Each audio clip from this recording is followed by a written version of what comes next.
একবার ভাবুন তো, একজন মানুষ কতটুকু চাইতে পারে? আপনি মুখ দিয়ে যদি বলেন আমাকে 10টা দুনিয়া পরিমাণ নেয়ামত দেন, আমাকে 100 দুনিয়া পরিমাণ নেয়ামত দেন, আমাকে 1000 দুনিয়া পরিমাণ নেয়ামত দেন, এটা বলা সম্ভব না? মুখ দিয়ে বলা সম্ভব কিনা? এইভাবে চাইতে চাইতে একজন মানুষের যত চাওয়া পাওয়া আছে, এইরকম সমস্ত চাওয়া পাওয়াগুলো একেবারে শেষ করে হৃদয়ে নিংড়িয়ে যদি আল্লাহর কাছে চায়, এইভাবে গোটা পৃথিবীর সমস্ত মানুষ যদি আল্লাহ নিয়ামত দ্বারা পরিপূর্ণ করে দেয়, তবুও আল্লাহর ধনভাণ্ডার থেকে, সমুদ্র থেকে এক ফোঁটা পানি নিলে যেমন সমুদ্রের পানিতে কোনো কমতি আসে না, ঘাটতি আসে না, ঠিক তেমনি ভাবে আল্লাহর খাজানা, আল্লাহর ভাণ্ডার থেকেও ওই রকম কমতি হবে না, হবে না।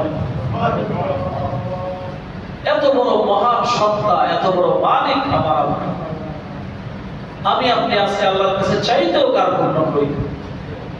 আল্লাহ নবীর এক সাহাবী আল্লাহর কাছে দোয়া করতেছে, ও আল্লাহ রাব্বুল আলামিন, আপনি আমাকে এবং নবী মুহাম্মদ সাল্লাল্লাহু আলাইহি ওয়াসাল্লামকে জান্নাত দান করেন। এই দোয়াটা নবী পাক সাল্লাল্লাহু আলাইহি ওয়াসাল্লাম শুনতে পারলেন। তখন তাকে বললেন, তুমি তো আল্লাহর কাছে অনেক ছোট করে চাইলা, তুমি কেন তোমার নিজের জন্য আর আমার জন্য চাইলা, গোটা পৃথিবীর মানুষের জন্য কেন চাইলা না? অর্থাৎ দোয়া করার ক্ষেত্রেও ব্যাপকভাবে দোয়া করা, আল্লাহ তুমি গোটা মুসলিম উম্মাহকে ক্ষমা করে দাও, হে আল্লাহ তুমি এই নবাবগঞ্জের যত মুসলমান কবরে চলে গেছে সবাইকে মাফ করে দাও, এই পৃথিবীতে যত অসুস্থ মানুষ আছে সবাইকে সুস্থ করে দাও। মনে রাখবেন, আপনি যখন অন্য কারোর জন্য দোয়া করবেন, অন্য কারো ভালো কথা আল্লাহর কাছে বলবেন, আল্লাহ পাক রব্বুল আলামিন ওই ভালো কাজটা প্রথমে আপনার জন্য কবুল করে তারপর আরেকজনের জন্য সেটাকে বরাদ্দ দেওয়া হবে। তদ্রূপ একজন মানুষ কোনো অন্যায় করে নাই, অপরাধ করে নাই, শুধু শুধু খামাখা আপনি তার জন্য আল্লাহর কাছে বদদোয়া করতেছেন, ওই বদদোয়াটাও, ওই খারাপ জিনিসটাও আপনার জন্য আগে বরাদ্দ হবে, তারপরে তার জন্য বরাদ্দ হবে। কিন্তু বাস্তবিক অর্থেই যদি সে অপরাধী থাকে, তবুও তার জন্য বদদোয়া করা যাবে না, গজবের দোয়া করা যাবে না, লানতের দোয়া করা যাবে না। এতটুকু বলা যাবে, আল্লাহ তুমি তাকে হিদায়াত দান করে দাও। আর যদি সে অমুসলিম হয়, কাফের হয়, বেদিন হয়, বেঈমান হয়, মুসলমানদের উপরে জুলুমকারী, জালেম হয়, তখন দোয়া করতে হবে, আল্লাহ তুমি তাকে হিদায়াত দান করো। আর যদি তার নসিবে হিদায়াত না থাকে, তোমার কুদরতি ফয়সালায় যেটা রয়েছে তার জন্য নির্ধারিত, ওটাকে তুমি বাস্তবায়ন করিয়ে দাও।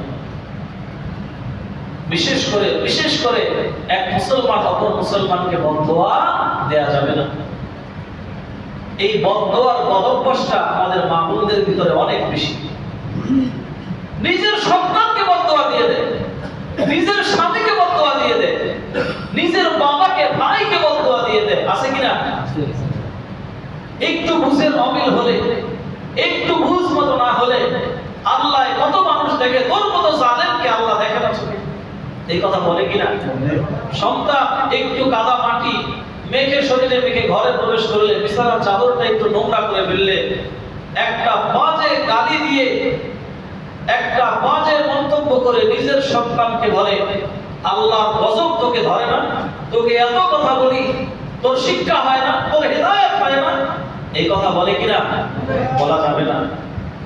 মায়েরা শুনে রাখুন, বোনেরা শুনে রাখুন, আপনি আপনার সন্তানের জন্য রাগ করে বদদোয়া দেন আর খুশি হয়ে বদদোয়া দেন, আপনি কিন্তু সন্তানের মা, আপনি কিন্তু অনেকে এখানে আছেন সন্তানের বাবা।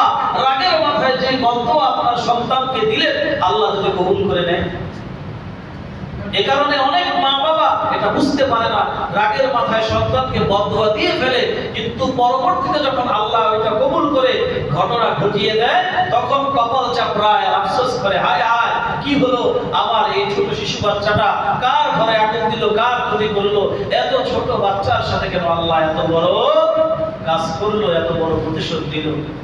এখানে আল্লাহর কোনো দোষ আছে? আপনি তো আপনার সন্তানকে বদদোয়া দিয়েছেন, অভিশাপ দিয়েছেন। অনেক সময় প্রতিবেশীকেও এরকম অভিশাপ দেয়, নিজের বাবাকেও দেয়, ভাইকেও দেয়।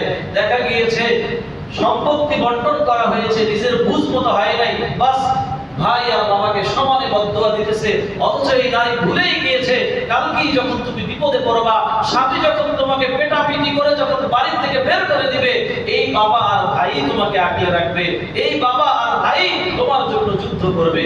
এই জন্য বাপ, ভাই, স্বামী, সন্তান, এগুলো সব কার?